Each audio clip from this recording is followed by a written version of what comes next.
Ladies and gentlemen, Lydia Polgreen and Kara Swisher. We're going to get the Be Bold thing out of the way. We're two lesbians running media organizations in the United States. What's our secret handshake? We have one. We're not going to tell these people that. So let's get right into it. So you're the new editor of the Huffington Post, and you don't have an accent. You aren't fantastic and have an accent, but what are you doing there? So let's start talking about what you think. Lydia, give your background just really short. So where do you want me to start? I don't know. I'll start.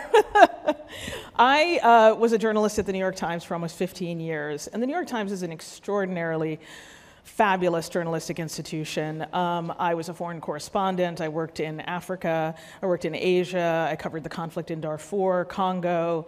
I had extraordinary adventures doing that work, and it was absolutely fantastic. And I really thought I was going to spend my whole career at the Times. I thought, like a lot of people who work there, I've arrived at the pinnacle of journalism. Where else could I go?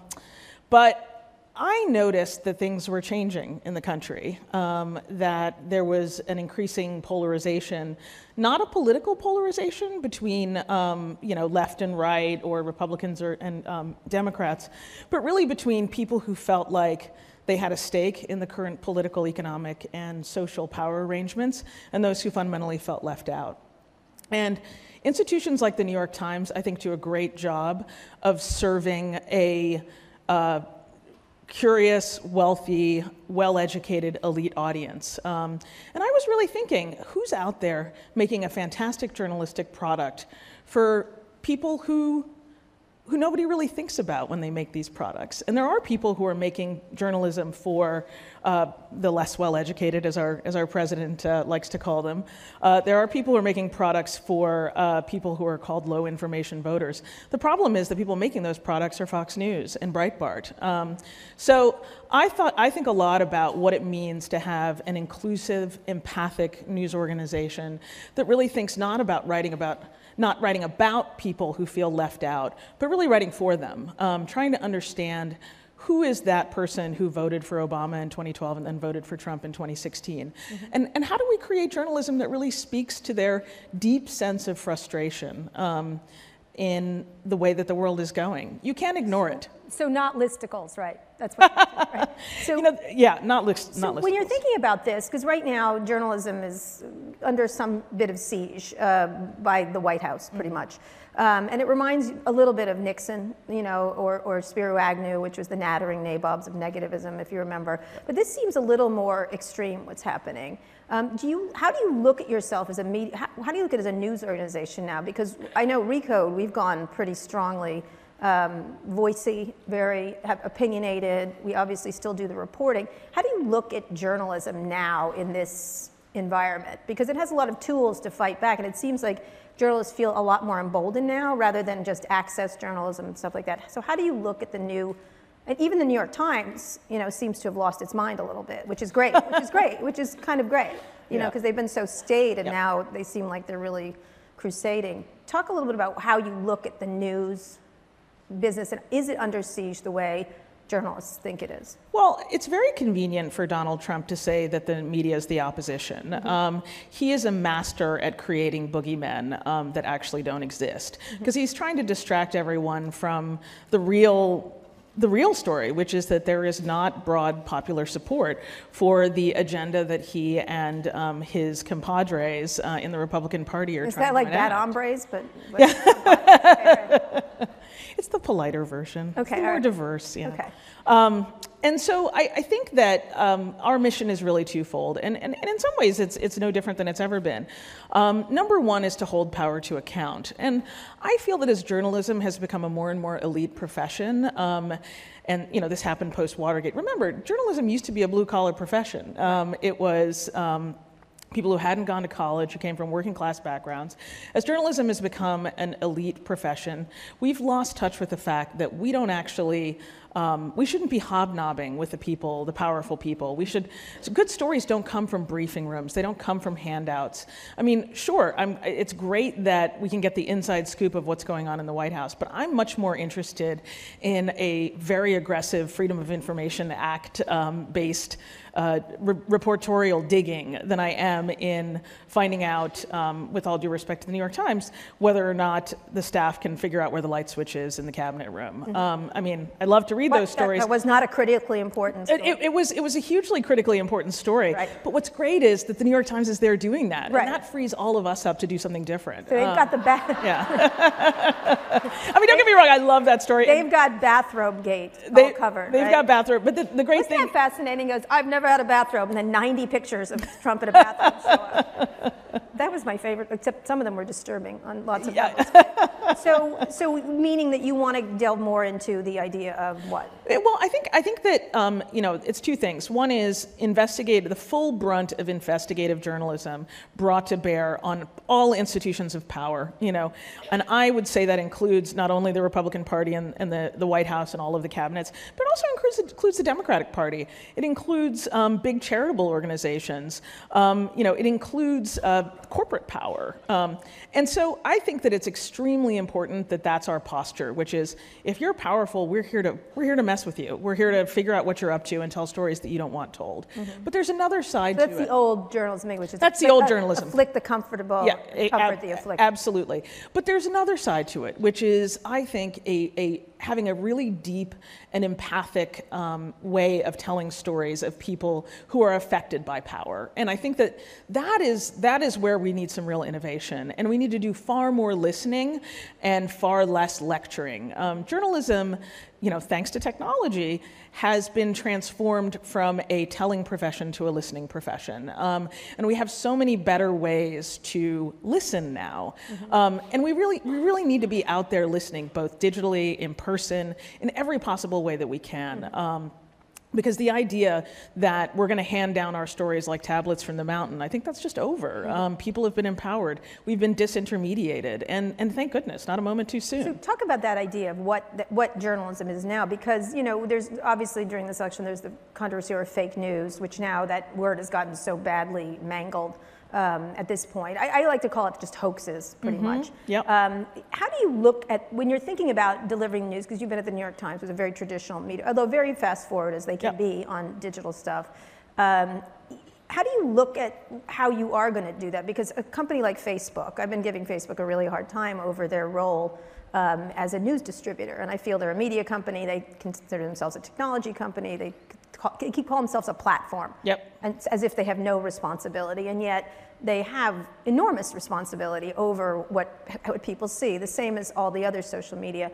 And I was thinking, just briefly, there was one story on Facebook that drove me crazy, which was that Hillary Clinton was a lizard. Was underneath her skin, she was a lizard from space. And it got like 17 million views at one point or something like that. And it drove me nuts. And I kept writing Mark and Cheryl. I was like, she's not a lizard. Like, take it down. And they were like, well, it was fascinating, the response. It's like, well, people are just fair. I'm like, but she's not a lizard. She's just not. I'm certain of it. And it's a fact. And so I got really crazy about it. I kept putting it up on Twitter, like she's not a lizard, and of course I get responses from Trumpkins, which were like, that's your opinion. Which drives you nuts, like this alternative facts things, everything else. Can you talk about that environment? Because it really is a perplexing situation when there are actual facts and then alternative facts. Absolutely. I mean, as I'm not a huge fan of Daniel Patrick Moynihan, but one of his great sayings was, "You're entitled to your opinions, but you're not entitled to your own facts." I think that fake news, which is a terrible term, I agree, and in the Times we predicted that it was going to become a terrible term and be turned around and used on us. But fake news and alternative facts are a huge problem. But, media bears a significant amount of responsibility here. We cannot just push the blame off to platforms. I believe that we, as the media, have not really served the public all that well, and so we were ripe for disruption. We've gotten further and further away from where people actually live their lives and what their lived experiences actually are. And I feel like journalism with a much stronger empathetic approach would have a much better chance of making it into people's feeds in an organic way. Does that mean like just be nicer? Because that's going to be a problem for me. I know that. So. I know. Yeah. I would never expect that of you. No, but what is that? What does that mean, empathetic? Well, what it means is taking seriously the lived experiences of people. There are two kinds of stories that I've told my staff that I'm really just not that interested in right now. Number one is fact checks. People talk about, let's create a bot to fact check Trump's tweets and blah, blah, blah.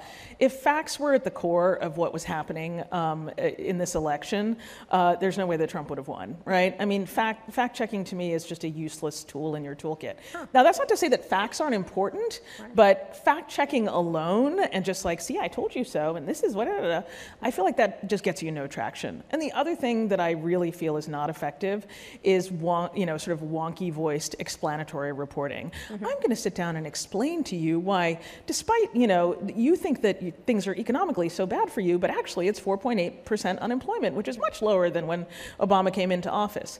Again, the problem with both of these approaches is that they fail to take seriously the lived experiences of people. Mm-hmm. They fail to take seriously the fact that if you're living in a place where there are no jobs, then that's your experience. Right.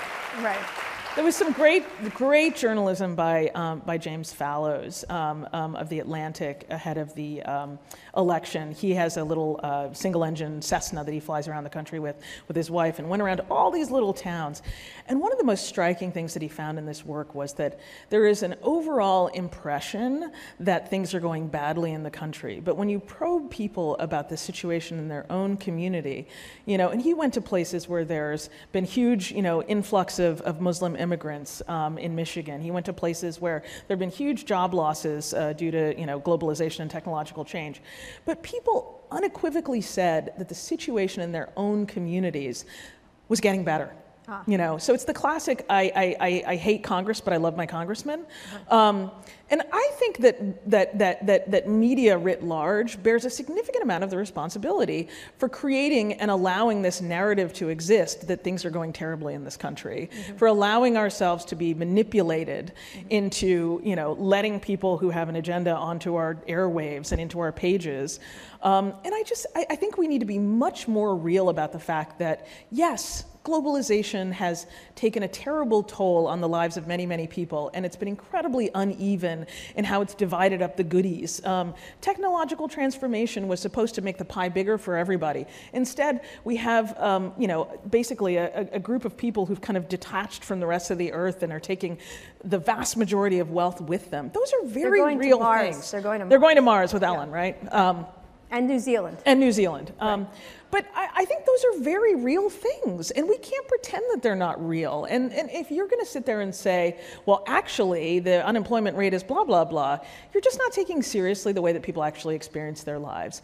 I just refuse to believe that the 60-something million people who voted for Donald Trump are all irredeemable, misogynist racists. I just don't think that's true. And I think that our job is to reach out, to have a narrative and a story that makes people feel included. Okay, and I would just like to rant for the next 4 years. Please. So that's going to be a problem. Yeah. There's room for that too. Yes, I'm doing an excellent job. So talk a little bit, we have just 2 minutes left. Women running things as a woman. It's awesome. It's awesome, isn't it? I love it. Yeah. But there are a lot of women in charge of. Megan Murphy's here from Business Week. There's a lot of women, Martha Nelson at Yahoo and stuff like that. Talk about that. Kara Swisher at Recode. Swisher. Yeah, my tiny little empire. Melissa Bell at Vox. Melissa Bell at Vox. Can you talk a little about that? Like, what's that? Is that a very different experience, or what? How do you look at it? Yeah, I mean, I've gone from a company that has always been run by men, the New York Times, which is an extraordinary institution, to running a news organization that was founded and has continuing to be run by women, which is kind of awesome. Yeah. And when Tim was looking and I was writing about it, I go, you better not hire a white guy, I'll tell you that. I don't think Ariana would have stood for that. I mean, she'd left by then. But is that a different? How do you look at that running these? I don't know. I think it's hugely important. I mean, one of the things that's been really exciting for me is to see how publications like Cosmopolitan, Elle, Joanna Teen Coles. Vogue, Yeah. these places, and it's been amazing to see the condescension, the kind of sneering condescension on Twitter that people have for these amazing journalistic institutions that have always taken women's lives and experiences seriously. And so the fact that they've emerged as hugely important voices in this new era is amazing to me. I mean, Joanna Coles, she is a ball-breaking reporter, you know? I mean, anybody who knows her knows that she made her bones in the tabloids. Right. And so I just think it's an amazing time to be a woman in journalism. And look, women are leading this stuff, you know? And I think that anybody who doesn't have women at the front lines leading their news organization is making a huge mistake and is missing out on a huge opportunity. All right, what tip, this last thing, what tip would you give for being a leader? You know, I think that leadership is really about listening and understanding what the people around you need and helping take them to the places that they need to go. I know that sounds very vague, but I am not I'm not a believer in a lot of bullshit, and I think that people know when you're authentic, and people know that when you listen, that engenders respect.